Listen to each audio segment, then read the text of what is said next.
भी नहीं बन सकते। हमारे लिए स्पष्ट लिखा हुआ है सब कुछ, हमारे रिसोर्सेज, हम उसमें जॉब नहीं करेंगे।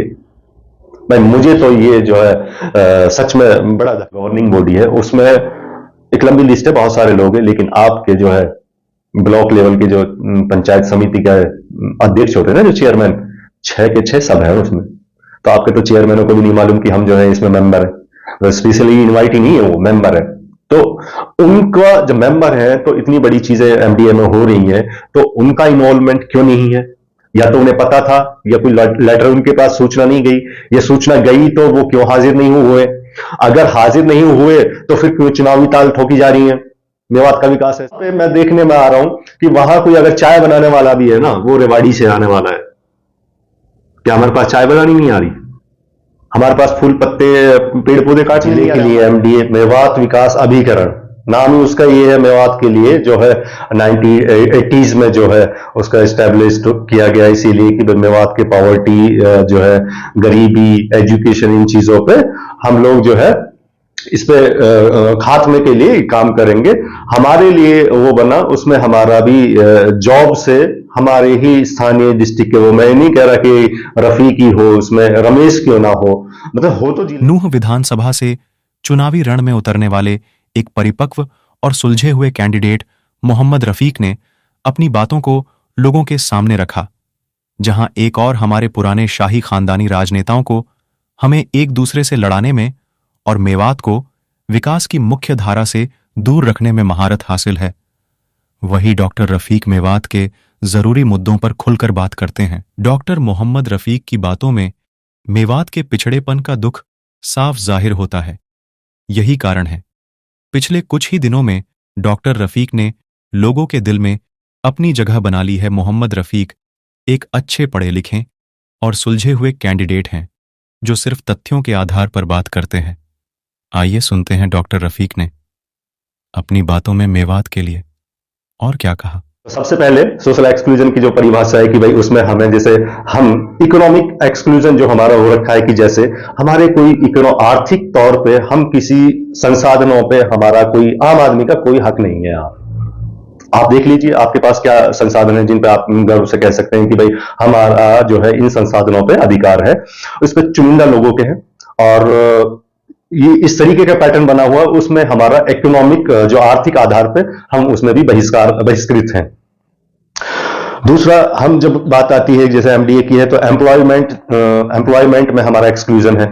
आप देख लीजिए कैसे मार्केट में भी हम किस तरीके से एक्सक्लूड है।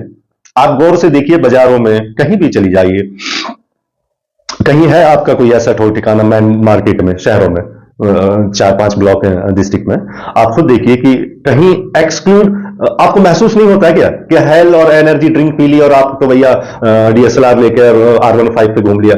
मार्केट जो एक्सक्लूजन जो हमारा हो रखा है, तो वो बड़ा, मतलब मैं एक त्रसादी कहूंगा जिसपे अभी तक या तो नजर जा नहीं रही है या जानबूझ के आपने पट्टी बांधी हुई है। फिर होता है हमारा एजुकेशनल लेवल पे एक्सक्लूजन, कि हमारे पास लिमिटेड संसाधन है, हम और मतलब उसमें एक पर्टिकुलर जो है क्लास ही एजुकेशन ले सकती है। जैसे कहीं भी बाहर जाना है, विदेश जाना है, उसमें कोई नॉर्मल इंसान थोड़ी ना सोचेगा 20-25 लाख या उसमें, तो हम एजुकेशनल लेवल पे भी एक्सक्लूसिव, एक साइकोलॉजिकली मनोवैज्ञानिक रूप में भी हम बहिष्कृत हैं।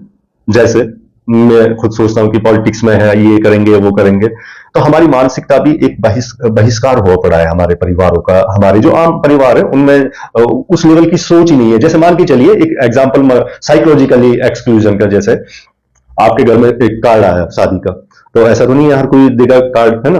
तो जैसी फैमिली होती है उसी हिसाब से उसके कार्ड आएंगे। आप कोई इलीट फैमिली से, उसके पास अच्छे अच्छे नेताओं के, छुटभैया नेताओं के समाज सेवियों के, सबके वो बुलावा आएगा। एक नॉर्मल जो है तो वो एक तरीके से एलियनेट हो जाता है, मेन स्ट्रीम से एकदम अलग थलग अपना आपको महसूस कर लेता है। जैसे गांव में हमारे बुजुर्ग लोग होते हैं, गांव के जो देहात में जो हमारे पड़े हुए हैं, वो बिल्कुल